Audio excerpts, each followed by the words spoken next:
एक चमकते दिन के साथ रामपुर का गांव जो दूर पहाड़ों के बीच में बसा हुआ था, जहां ठंडे पानी की नहरें और सरसब्ज व शादाब दरख्त थे और हर तरफ हरियाली ही हरियाली छाई हुई थी। जहां गांव में हर तरफ हरियाली थी, उसी तरफ गांव में एक रामेश नाम का गरीब और नेक दिल किसान अपनी बीवी और बच्चों के साथ रहता था, जिनकी जिंदगी मुसीबतों से भरी हुई थी, जैसे मुसीबतों ने उनके घर का रास्ता नाप लिया हो। रामेश अपने घर के आंगन में बैठा होता है और उसके दोनों बच्चे खेल रहे होते हैं और इतने में उसकी बीवी कमला आकर पूछती है, रामेश, आप इतने घबराए हुए क्यों हैं? घर का सारा राशन खत्म हो गया है, घर में पकाने के लिए कुछ नहीं है। कमला, तुम्हें तो पता है कि हमारे खेत काफी सालों से बंजर पड़े हैं और इतने सालों से इनमें कोई फसल नहीं हुई और अब तो गांव के दुकानदारों ने भी उधार पर राशन देना बंद कर दिया है।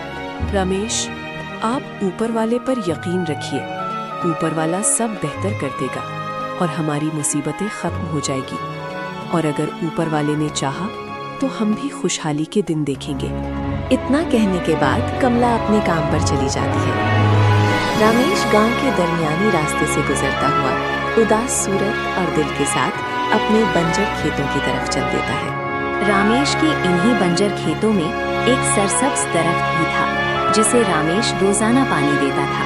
हर दिन की तरह आज भी रामेश पानी की बोतल लाया और दरख्त को पानी पिला दिया और उसकी छांव में बैठ गया और दरख्त से बातें करने लगा और दरख्त को अपनी तरफ मुतवज्जह करते हुए अपनी सारी मुसीबतें और घर के हालात बताता है। ए प्यारे दरख्त, मेरे घर में पकाने के लिए खाना नहीं है और मेरी बीवी बच्चे भूखे हैं। मैं बहुत परेशान हूँ। मैं उनकी ऐसी हालत देखने के अलावा कुछ नहीं कर सकता। मेरे खेत बंजर हो चुके। इतना कहकर रामेश दरख्त के पास से चला जाता है और गांव के उसी दरमियानी रास्ता से होता हुआ अपने घर की तरफ रवाना हो जाता है। जब वो घर पहुंचता है तो उसकी बीवी कमला घर के आंगन में बैठी कुछ काम कर रही होती है। रामेश उसके पास जाकर ठहर जाता है। रामेश, क्या आप दरख्त को पानी पिलाए और क्या अब आपके दिल की उदासी खत्म हुई? हाँ कमला, मैं दरख्त को पानी पिलाया हूँ और दरख्त से बातें करके अब मेरे दिल की उदासी खत्म हो गई। इतना कहने के बाद रामेश और कमला आंगन से अपने कमरे की तरफ चले जाते हैं, क्योंकि शाम होने को होती है।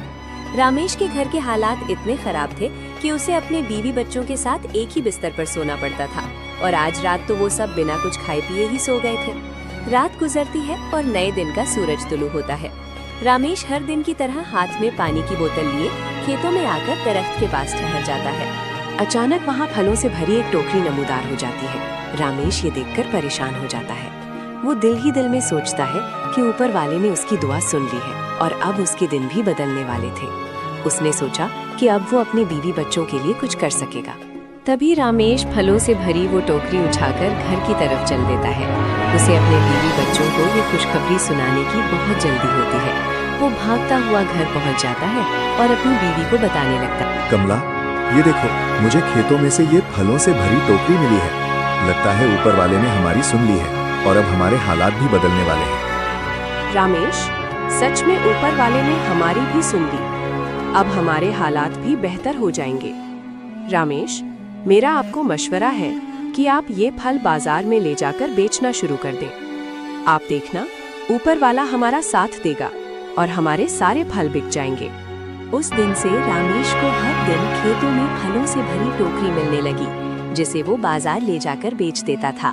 फिर कुछ साल गुजर गए और रामेश ने एक नया घर खरीद लिया और वो अपने बीवी बच्चों के साथ खुशी खुशी रहने लगा।